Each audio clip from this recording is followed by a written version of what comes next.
ak yow ci Madiambal Diagne ndax da ngeen am problème personnel lan moo xew ñu bëri jàpp ni ni nga titré ak li nga ci interroger bi nga interroger kaso beeg yooyu noonu moom sa posture dans cet événement dans cette affaire tey sax dem na soutenir ji Badara Gadiaga sëñ Saliou lu xew je ne Madiambal mën naa ne presque sama mbokk la ah bon je peux presque le dire hein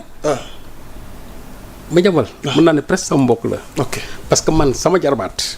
xam ne sama grande sœur moo ko jur sama jarbaat bu nekk Thiès macha allah sama jarbaat boobu moom ak Madiambal ñoom ñaar ñoo yarondoo màggandoo bi muy mayee doomam daaw bi mu koy mayee doomam Madiambal Diagne nii moom moo nekkoon parrain bi moom lañ ko bàyyilee woon foofu kay mbokk fa jour boobu Madiambal Diagne man Thiès la ma fekk ci booru jàkka ji dama laaj kër gi parce que boobu dafa ñëw réer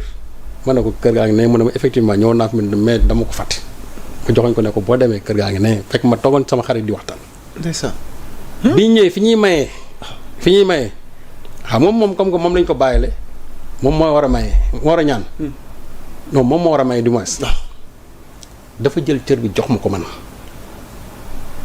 ci biir jàkka ji ne Serigne Saliou d'abord man je t'estime et c'est réciproque et en plus de ça aussi taalibe Serigne Saliou la moom nee na amul sago ci Serigne Saliou je tuddee na ko sax doom mu ne jël naa lépp teg ko sa loxo man jour boobu man maa ñaan te ki nga xam moom laa ki ma doon maye ki ma doon maye kooku maam laa ci moom parce que sama jarbaat da ko jox donc man maa maye sama sët Madiambal moo ma jox cër boobu donc amu benn problème personnel ak Madiambal macha allah mais li nga xam moom laa doon wax du lu ma ko yéene mais c'est compte tenu d'informations que j'avais reçues moo tax ma titré loolu mais j'ai fait la prison Madiambal a fait la prison du ma ko yéene kenn man sama pire ennemi du ma ko yéene une seconde kaso xam nañ ko ci yow en dehors même des plages du ma ko yéene kenn mais quand je l'ai titré ñi nga xamante ne peut-être ñoom dañ jàpp ne aw ma problème ak Madiambal Diagne dañ xam loolu aw ma benn problème ak Madiambal Diagne cër bu mag bañ ko jox daf ko yëkkati jox ma ko ma exercer loolu ndeysaan ku la defal loolu kooku mënoo moom problème su fekkee ne damaa moom problème kon man du ma ko xanaa ku ñu jox cëru bàyyile nga yëkkati ko jox ma ko man ci biir jàkk ji ñëpp di dégg mais su fekkee ne par exemple kooku dama bëgg a tourner di ko xarab ci loo xam ne ni du dëgg wala ma yéene ko kaso kon man yaa mu sax du ma nit waaye Tonchal est-ce que du nit ñi des fois dañu war a dissocier la vie professionnelle moom la wax nit ki man li may bind c'est dans un cadre professionnel et factuel aussi et je sais que ne Madiambal Diagne n'a pas du moins gisuma ko de parce que je sais que Madiambal su ko tolloon foofu Madiambal dina jël téléphone am ne ma Serigne Saliou lii nga da nga ma yéene kaso wala naa nga wala nii en tout cas gisuma appelam defu ko te gisuma benn mbokkam aussi bu ko def donc ñi nga xam ne le candidat nag des autres man sonalu ma mais lépp lu ma def rek c'est sur la base d'information moo xam moom moo tax ma titré loolu pas autre chose mais araam na ko yéenewuma ko benn seconde kaso junuma ko képp ku ñu jàpp nag yóbbu la kaso xamal ne yaa am problème ak yoon mais man Serigne Saliou yéenewuma kenn kaso jërëjëf sëñ Saliou waaw ñu dugg ci dem gi sunu njiitum réew dem fële ca réewum Trump parce que nag fi mu ne nii sëñ Saliou war nañ ci amal waxtaan wu am solo d'abord lan moo ko boole ci réew yi Trump tànn ngir mu toog waxtaan ak ñoom contexte bi c'est particulier Trump mi ngi doog a faluwaat am benn rapport goo xamante diggante mook Sénégal ñu bëri jàpp ne sunu souveraineté tax na Trump jël ñu au sérieux wuteeg na mu daan jëflanteeg ñun démb ak barki démb Sëriñ Saliou tey lan lañu war a mën a xaarandi ci sunu ëllëgu réew ci wàllu économie ci dem gi nga xamante ne tey kilifa gi dem na ko foofu ci États-Unis ndax waxtu wi nii wax ak yéen mi ngi foofu au pays de l'oncle Sam. xam nga Trump moom ku ko xam philosophie am di nga xam ne lépp lu muy def d'abord intérêt États-Unis moo tax mu koy def wante ci intérêt États-Unis boobu ñoom koy jëflanteel ñooñu aussi dañu war a jàpp ne ñun aussi sunu intérêt daf ciy feeñaale te loolu mooy ñoom doctrine bu bees bi nga xam ne moom lañ génnee xam nga Trump mandaam bi mu njëkkoon def avant muy dellu siwaat ñaari pays africains la mosoon recevoir muy les deux géants Nigéria ak Afrique du Sud ñi ci des yëpp sax daf leen traité woon pays de merde moom leen qualifié woon mais léegi aujourd'hui on a changé de paradigme parce que ñoom dañu jàpp ne tey dañu war a jëflanteeg africains yi. maintenant le choix du Sénégal bi nga xam ne moom particulièrement le choix du Sénégal c'est des souverainistes Trump moom aussi souverainiste la déjà am nañ ay atomes crochus foofu te xam nañ aussi vraiment la pétillance de la diplomatie sénégalaise xam américains yi ñoom dañu fonk diplomatie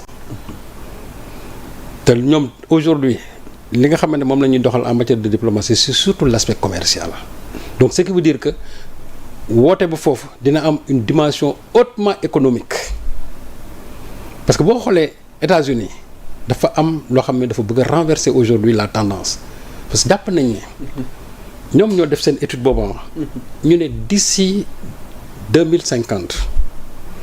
Afrique dina am 2,5 milliards d'habitants donc potentiellement c'est un pouvoir d'achat de 16 000 milliards yoo xamante ni ñun dañ ko war a ñëw buuxante pour jël ko parce que Chine a ngi fi Turquie mi ngi fi Canada mi ngi fi Mexique mi ngi fi noonu lañ ko intitulé moo tax boo gisee Africa forum bi amoon fii ak Abidjan bi waaw Africa CEO forum boobu amoon foofu ki ñuy wax comment dirais-je il s'appelle c'est un haut fonctionnaire du bureau des affaires africaines bu département d'État américain waaw je crois Fitrel le tudd je crois si mes souvenirs sont bons mais qu'est-ce qu'il a dit mu ne tey ñoom seen concurrence ak Chine il faut ñu xoolaat ko ici en Afrique parce que Chine dafa jël benn longueur d'avance surtout bu ma jëlee par exemple Sénégal ak États-Unis Chine aujourd'hui la Chine est devenue le premier partenaire commercial du Sénégal avec pratiquement 300 milliards comment dirais-je par an 300 milliards de dollars par an au même moment nga gis États-Unis ñoom il se situe à la 10e place comme partenaire commercial du Sénégal donc ça signifie qu'il y a au moins un gap de 9 places boo xam ne ni États-Unis war nañ ko daboo soo gisee yenn programme yu bari États-Unis supprimer ko USAID MCA yooyu yëpp c'est des programmes yoo xamante ne nii c'est des programmes d'aide ñoom nag dañ programme d'aide yooyu dañ koy dindi léegi substituer ko par des partenariats commerciaux nga xamante ne léegi on ne sera plus d'éternel assisté mais dañuy nekk ay partenaires gagnant changement de paradigme loolu moo tax ñu supprimer kii yooyu parce que gis nañ ne teewunu seen loxo mu leer déedéet non parce que boo gisee Africa bi forum bi amoon Abidjan waaw déjà bi ñu ñëwee foofu rek ils ont signé avec la Côte d'Ivoire 550 millions de dollars en matière de d'accord déjà foofu rek et ñoom actuellement nag loolu ak moom la ñu bëgg a def nii ak pays yi nga xamante ne surtout un pays comme le Sénégal léegi ñoom nee nañ ils vont venir dans le domaine de l'énergie des hydrocarbures et en plus aussi de l'énergie comment dirais-je du développement durable mais loolu soo ko bëggee da ngay changer paradigme loolu moo waral tey fi nag seen programme d'aide yu ci bëri ñu supprimer ko léegi nag remplacer ko par maintenant des investissements yoo xam ne nii yu ñuy indi ñoom nag nee nañ du ñuy def ay investissements parce que ñoom li ñuy wax dañ ci brocart de Chine on ne va pas ici faire des infrastructures narcissiques mais des infrastructures de qualité mais nag bon ñoom seen loolu seen i qualificatif la donc ce qui veut dire que ils veulent revenir en force pour mën a récupérer seen place fii nga xamante ne on les a déjà damé le pion ci loolu tey Sénégal Chine mooy premier partenaire am France moo ci topp après je crois il y a la Turquie il y a la Belgique la Hollande et cetera même Nicaragua sax en matière de partenariat commercial moom mooy jiitu États-Unis mooy 9e États-Unis mooy 10e. ndax Trump dina réussir convaincre Diomaye. léegi nag non en fait fulla ak fayda bi nga xamante waaw mais nouveau régime bi xam nga convaincre xam mooy lan. waaw mooy c'est-à-dire faire des propositions d'investissement et puis encore. il faut se dire que États-Unis ñoom c'est le premier pays contributeur au FMI. Fonds monétaire international. te ñoom décision bu ñu bëgg FMI jël ko aussi. jàppal ne FMI dina ko jël. parce que ñoom 16% ils pèsent ça. pour le droit de vote. te aujourd'hui il y a 1 milliard 800 millions de dollars yoo xamante ni bloqués par les FMI à cause de surendettement bi ñuy wax. léegi nag loolu boo ko bëggee débloquer c'est sûr et certain que États-Unis mën na nekk benn canal boo xamante ne ni ñun on peut accéder à ce financement là du FMI. donc il y a autant des enjeux économiques aujourd'hui des opportunités yoo xam ne ni le président Diomaye man jàpp naa ne am na nu muy toogee ñu waxtaan ak ñi nga xamante ñoom lañ ko seexal foofu. dinañ fa jëlee ndam de. lan nga jot ni ci noonu la war a toogee. lan non xam nga ni war a doon discours am. xam nga discours bi mooy. comme ni ma wax rek. d'abord gëm sa bopp yow sëñ Sarr xam nga caay-caay gi ci Trump. waaw mais Trump xam nga ku mu respecté. waaw gëm boppam. ok Trump gëm boppam te xam nga ne lu ñu mën a wax mooy Diomaye gëm na boppam gëm na Sénégal. dëgg la. ce discours souverainiste ça. du loo xam ne dañ koy wax nii rek c'est-à-dire que lu ñu gëm la. on s'en rappelle à l'ONU Tribune. mu ngoog moom la moo tax donc. am na kàddu donc je sais que ne boobu tey bu ñu demoon. waaw di nga gis ne niñ fay joxe kii Diomaye. duñ ko sax joxe ñeneen ñi. ok Diomaye nag. il va sauvegarder toujours les intérêts du Sénégal. loolu moom c'est clair. ok et comme ni ko Sonko waxoon Chine ñun nous ne voulons pas être des mendiants. nous ne voulons pas être des éternels assistés. nous voulons être des partenaires gagnants-gagnants. te ñoom dans leur nouvelle doctrine bi nga xam ne moom lañ lancé bu yàggul. le plan Fitrel boobu ma doon wax. ñoom c'est ça loolu la ñuy prôné. ok partenariat gagnant-gagnant.